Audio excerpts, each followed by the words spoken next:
بسم الله الرحمن الرحيم. الحمد لله رب العالمين، والصلاة والسلام على سيدنا محمد النور المبين وعلى آله الطيبين الطاهرين، ورضي الله عن أزواجه وأصحابه وأحبابه والتابعين، وعنا معهم برحمتك يا أرحم الراحمين.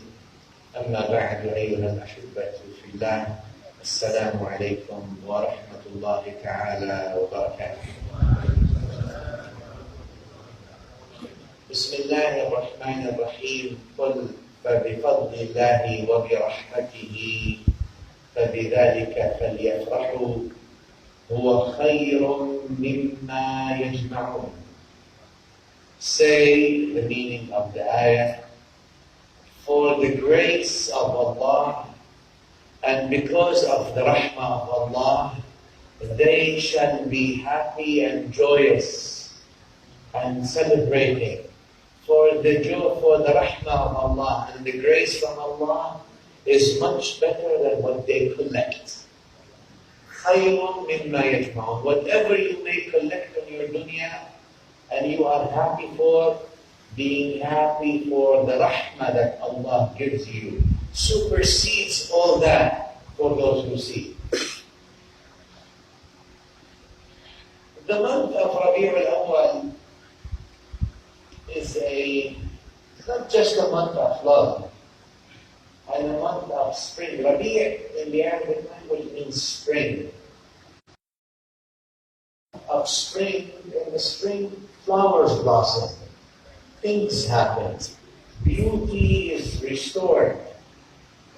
And it's no coincidence that this is the month of the prophetic birth, sallallahu alayhi wa sallam, because it is the month that ought to sort of grow these beauties in our hearts and in our minds and our souls.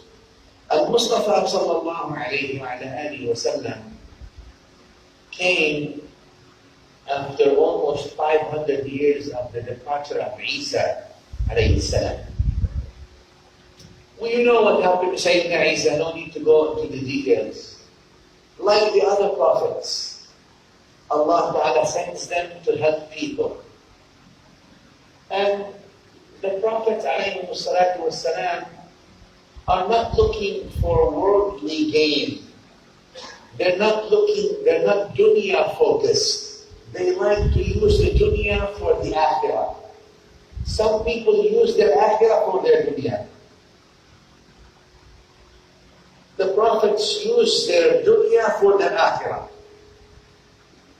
It's planning, living. Dunya is what, 60, 70, 80, 90, Allah give you a long life. Today we're hearing people dying. No known conditions, no known illness at 30 and 40. And among the signs of the Day of Judgment, as you all know, is mawtul fuja'a, or sudden death. Among the signs of the end of days, which is increasing lately, as you all know. Allah Ta'ala give us all good ends, husn al-khatimah.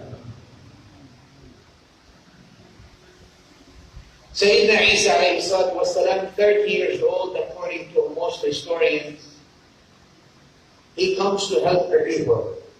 Like Rasulullah sallallahu alayhi wa sallam. يعني حديث اللي رواه الإمام البخاري في خلق أفعال العباد عن عبد الله بن عباس is not entirely authentic, لكن the meaning is there. And Nabi sallallahu alayhi wa sallam tells, allegedly, Abdullah bin Abbas says, قال رسول الله صلى الله عليه وسلم ما جئت, I did not come, أطلب مالكم, I seek your money. I'm not coming to ask you for your money, he's saying, sallallahu alayhi wa sallam. ولا الشرف فيكم, and I'm not coming to ask position in amongst you. I'm not trying to make you think that I am, seeking a position amongst you. ولكن, but Allah subhanahu wa ta'ala made me a Rasul. وَأَنزَلَ عَلَيَّ كِتَابًا, and revealed a book for me, on me. وَأَمَرَنِي, and He commanded me to order the good and forbid the evil. فَإِنْ أَطَعْتُمُونِي, if you obey what I'm saying, فَهَذَا حَظٌّ لَكُمْ. This is your fortune. You are fortunate if you obey. This is your fortune in the dunya and in the akhirah. وَإِنْ عَصَيْتُمُونِي. If you reject what I come with, أَصْبِرْ. I will remain patient until Allah, I meet Allah subhanahu wa ta'ala. Sayyidina Isa alayhi salatu wasalam, Jesus did the same thing. He came to the people telling them, look, I have a message for you. Love Allah, love each other, do good, clean your hearts from all these illnesses. Direct yourself to Allah subhanahu wa ta'ala. Allah loves you, love Him back. The messengers love you, love them back. Saying good or evil cost you the same energy, but saying good lasts forever. Saying evil will always come back and hunt you. Thinking good or thinking evil has the same process. Don't think evil. Deny evil thoughts entry to your mind. Only think good. If you think good, you are good. If you think evil, you're going to emanate evil. Give, and you will live. And the more you give, the longer you live. You withhold, you only withhold from yourself. You cheat others, and you get away with it, you're safe. If it's only them you have to deal with. But if it's Allah Ta'ala you have to deal with, then you're never safe in His dominion, except if you follow His rules. That was the message of Isa alayhi salatu wasalam. Eventually, Quran Kareem makes a big deal about the Mawlid of Isa. The birth of Sayyidina Isa alayhi salatu wasalam, big. You see ayahs like Al Imran, Maryam, etc. Right? The Quran goes in extensive ways describing the glorious birth of Sayyidina Isa alayhi salatu wasalam. Right? From when his mother, جاءها المخاض إلى جذع النخلة, she labored, describing the labor. The birth of the Anbiya. The Quran does not describe things that are useless or irrelevant, but describes things that are very relevant and important. Does not annotate something that is of no use, but puts this because it's significant.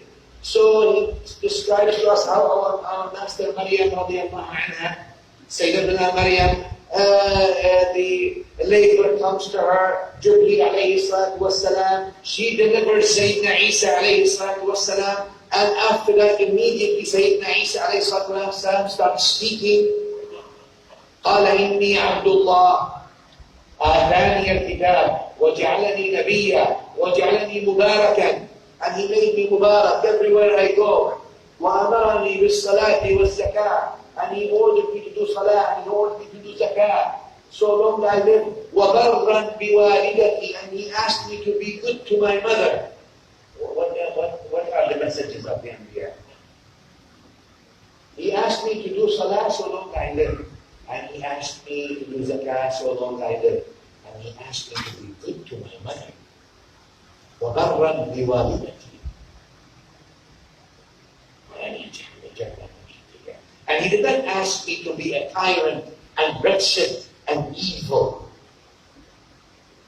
That's not the way of the Anbiya.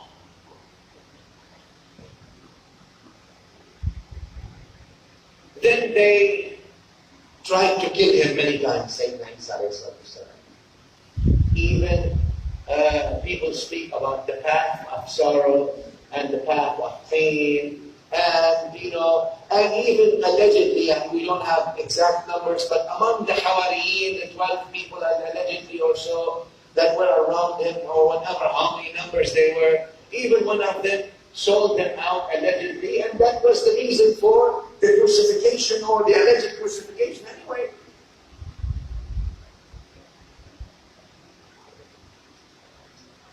It is amazing how human beings want to reduce the message of Allah subhanahu wa ta'ala to custom fit their own narrative in this short life, forfeiting the everlasting, limitless life of love Allah is affording them. And it is amazing how people want to actually take the short gain and small gain that's immediate, that's tangible, and forfeit the limitless gain that's immediate and continuous. Ajib, these veils the people. People have been veiled in many ways until the Prophet ﷺ came. The birth of Rasulullah ﷺ after 500 years of Sayyidina Isa's milad is no coincidence. The milad of Isa followed the milad of Muhammad ﷺ. 500 years where people started looking for directions. What do we do? Where do we go? How do we go to Allah? People who started thinking now, it's not just about life, it's not just about eating and drinking and working and sleeping. Because this is what also chickens do. Chickens also, they build a nest. They work hard. They walk on 2 feet. But they figured that life has to have bigger meaning than just the life of a chicken, with no disrespect to the life of a chicken. We abuse them today. Imagine if the roles were reversed. Chickens are chasing you for Khutbah or for lunch. Then what are you going to be doing? إِنَّ اللَّهَ كَتَبَ الْإِحْسَانَ عَلَى كُلِّ شَيْءٍ. And Nabi sallallahu alayhi wa sallam tells us, Allah decreed that we deal with ihsan with everything. Even the animal that we must eat, with ihsan, with love, with kindness. Because human beings are to eat for need, not for greed. Animals eat for need, not for greed. We should be even higher than that. People were looking for directions. How do we go to Allah subhanahu wa ta'ala? How do we live beyond this life? How can I live an everlasting life? Not just a life that's filled now with challenges and difficulties and tests and trials, happy times, sad times, pains and pleasure. How can I go beyond this? How can I connect to the divine? How can I actually aspire to my heavenly part, which is ruh, and not just live in my bodily part, which is earth? How can I go high rather than go down? They were looking for an answer. يَسْتَفْتِحُونَ, Al-Quran Al-Karim calls it. They're looking for an answer. Al-Kitab were looking. What happened? وَكَانَ مِنْ قَبْلِ يَسْتَفْتِحُونَ الَّذِينَ كَفَرُوا. They will let them wait. There will be a messenger coming. And then after 500 years, when people thought there's no more hope, when people thought that's it, when people thought tyranny will always be there, when people thought injustice and dhulm will prevail, when people thought charlatans will be the ones who are leading, when people thought greed is the name of the game, when people thought dunya is all to worship and nothing else is beyond it, that's when the light of Rasulullah sallallahu alaihi wasallam shines again. This time in the manifestation of his body sallallahu alaihi wasallam being born. That's when the Muhammadan message comes again and shows its beauty, its glamour, its illumination, its light around the world. That's when the milad of the Prophet sallallahu alaihi wasallam gives life to life itself, extends life to hope itself, and extends life to courageousness, to bravery, to trustworthiness, to truthfulness, to love. Gives love to love, so love can continue. The mawlid of the Prophet sallallahu alaihi wasallam, or the birth of the Prophet sallallahu alaihi wasallam, is not just a birth of a human being that we're looking at. This is the genesis of beauty to the universe, genesis of hope to the world, the genesis of unconditional compassion, the genesis of an opportunity for all of us actually to have redemption from our sinful worlds, where he sallallahu alayhi wa sallam taught us that you walk this way and you will be redeemed from your sins, you will be pure from your weakness, you will be strong from your lowliness, you will be high if you follow the path of the prophets, the path of Musa, the path of Isa, and the path of Muhammadun Rasulullah sallallahu alayhi wa alihi wa sallam. A lot of people, they still think that the Mawlid is celebrating the birth of a human being rather than celebrating Rahmatun lil Alameen. Rather than celebrating وَمَا أَرْسَلْنَاكَ إِلَّا, and we have not sent you, but except as someone who gives good news to people. Sallallahu alayka ya Sayyidi, ya Rasulullah. You see, that's why the beginning of the Prophet ﷺ's birth was not just after 500 years of Isa ﷺ's departure and things going in many different ways and people losing hope and worshipping idols or worshipping the dunya comes back again. When we hear of idols, a lot of people think idols is just people make up idols and worship them. Idols is the dunya today that people worship. That the creation that people worship today. And that's exactly the Prophet ﷺ's job, to abolish and to show you the worshiping the creation is a delusion. They are helpless themselves. How can they help you? They are needy themselves. How can they be there for you? And today, maybe if we can revive the Mawlid of the Prophet ﷺ in one important way is to say, stop worshipping the creation, worship the Creator. Stop worshipping fame and name and money and wealth and power. Worship Allah, the Creator of wealth and power. Stop worshipping Superman. And whatever you think that Superman is, worship the Creator of Superman. Today we need to go back to the point, Ya Allah, I want to beseech you to help me find you. Ihdina as-sirat al-mustaqim, Ya Rabb. So I know where to go in this life. Because without the guidance of Rasulullah sallallahu alaihi wasallam, we will be lost.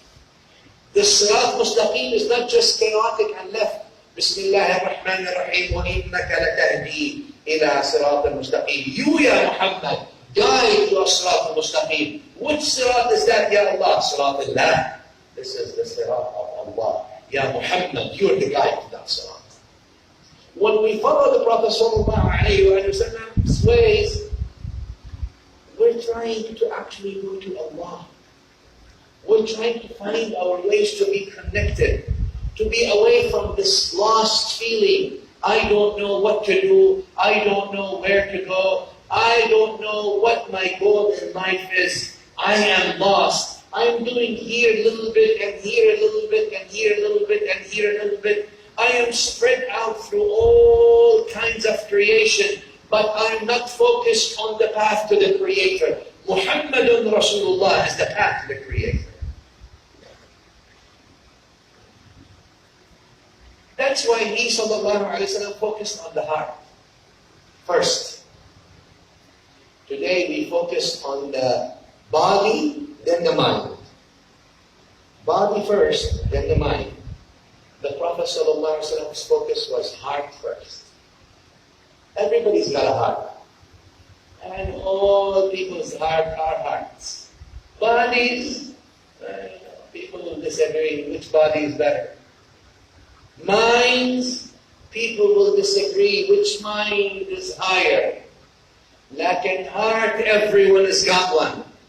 And there is a light in every human's heart that's awaiting to be rekindled with the love of Allah and the love of Rasulullah sallallahu alaihi wasallam. Bodies we disagree, and minds we disagree, and today you see all dunya is focused on body service. We may call it body shop. And then mind service. So we reduce the deen from heart, mind, and body to body, and then mind. So we make sure the body looks conformed, and then we learn a couple of words so we can, chew them with each other as we do our mental tennis with each other of who knows more and who knows less and who knows what. But the heart is absent in the whole process here. That's why Nabi sallallahu alayhi wa sallam, in the hadith that Al-Bukhari and others narrated as well, Nabi sallallahu alayhi wa sallam says, إِنَّ فِي الْجَسَدِ مُضْغَةً إِذَا صَلَحَتْ. The body has one thing, the whole human being has one thing. If it is good, everything else is good. If it is no good, nothing else is good in that human being. أَلَا وَهِيَ الْقَلْبِ. And it is the heart. If the heart is good, the mind and the body is good. If the heart is no good, no matter how much you beautify the mind and the body, the heart is no good. And that's why the first hadith that you all know, Al-Bukhari narrated in Sahih, Sayyidina Umar radiallahu anhu, إِنَّمَا الْأَعْمَالُ بِالنِّيَّاتِ. All your deeds that the body does, deeds are two things. Either the mind does deeds or the body does deeds. The mind does deeds by thinking. The body does deeds by talking or doing. That's all the deeds you do. And Nabi sallallahu alayhi wa sallam is trying to tell you, all your deeds, whether they are thinking, talking, or actions, they all stem from the niyyah. And if you want to find the niyyah on a good day, where do you find the niyyah? In the heart. Al-niyyah mahalluha al-qalb. He takes you back to the heart and tells you that the whole essence of all your deeds is what you have in your heart. If your heart is present with Allah, then your heart is good. If your heart is heedless from Allah, then your heart is ill. No matter what you do, your outward will not correct the inward. Correction always starts from the inward to the outward. Today we reduce the religion to lectures. You're feeling weak in your mouth? Go to the lecture. So what are we giving them? We're giving them information IV. You drink an IV on information, enjoy yourself. Or why don't you dress up? Put something, you look nice, mashallah. You look like some person with iman. But iman is only in the heart of the people. The mouth and actions reflect the state of the heart, not the other way around. And that's where we're lacking today, where the focus is stuff the mind with information. And what we think today is information is ilm. Or we mistranslate information to knowledge, where information doesn't necessarily mean knowledge. Data collection, collecting data, doesn't translate into knowledge. Lots of small devices collect lots of information. It doesn't mean they have realization. Knowledge means realization, that is transformation. That's not just information. And collecting more information does not necessarily make us transform. And does not necessarily make us the best of people. Many of the Sahaba, if not all of them, who died in the Meccan phase, you all know, the seerah is two parts. Mecca, 13 years. Medina, 10 years. Right? 23 years total. Mecca is the longer part, 13 years. The Sahaba radiallahu anhum who died in Mecca did not memorize the whole Quran, did not know the whole Quran, did not perform Hajj with the Prophet sallallahu alaihi wasallam, probably did not give zakat, the fard zakat, because zakat was made obligatory in Medina. Many of you may know more Quran than them, may memorize more Quran than them, But whoever said in Islam that memorization means internalization? Whoever said memorization of information translates into realization? Whoever said that collecting data makes you actually a better person? Nobody said that. Nobody said that. But those Sahaba who died in Makkah radiallahu anhum were mountains, but what? They probably put mountains to shame when it comes to their iman, when it comes to their sacrifice, when it comes to their love of Allah, and sacrifice for the deen of Allah, and love for Rasulullah sallallahu alaihi wasallam, and their sacrifices before Rasulullah sallallahu alaihi wasallam. It never was about amassing information, my dear beloved brothers and sisters. It never was about having the looks or talking the talk. It was always about the heart.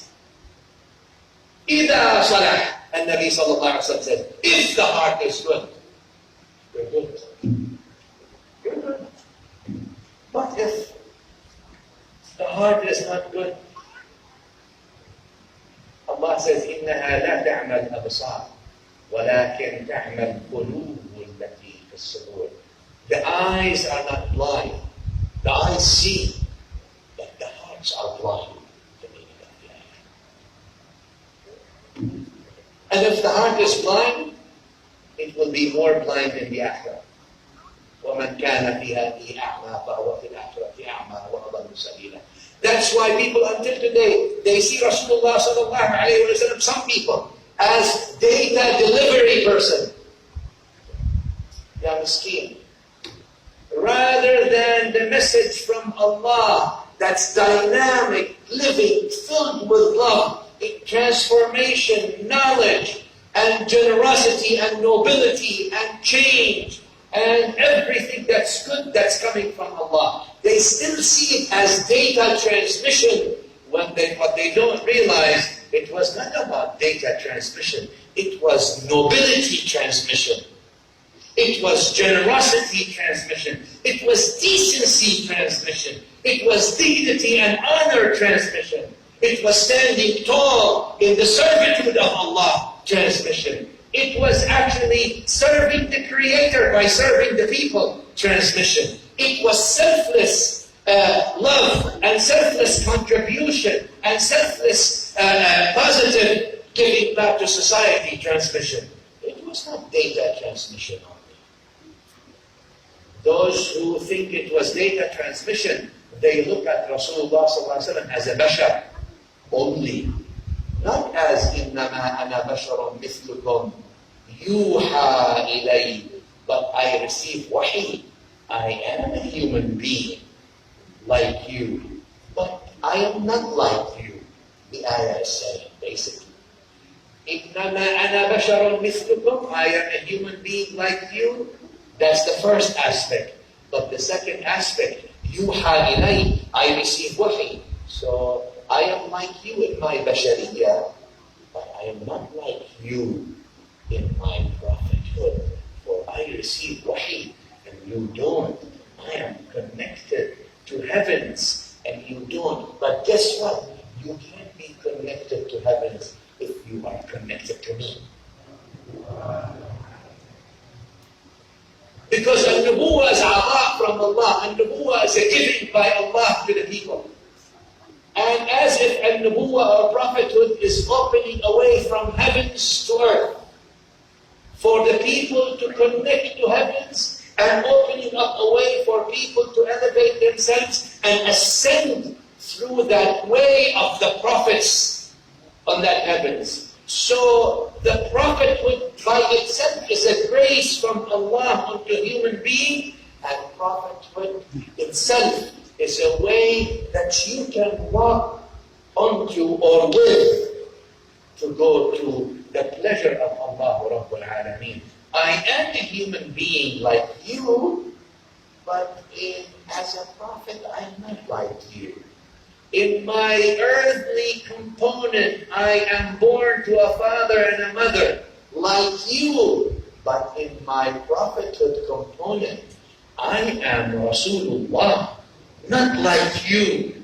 Inni lastu kahayatikum. He tells us in the other authentic hadith, I am not like you. You have to eat and drink, but for me, I stay with my Lord. He feeds me and gives me drink.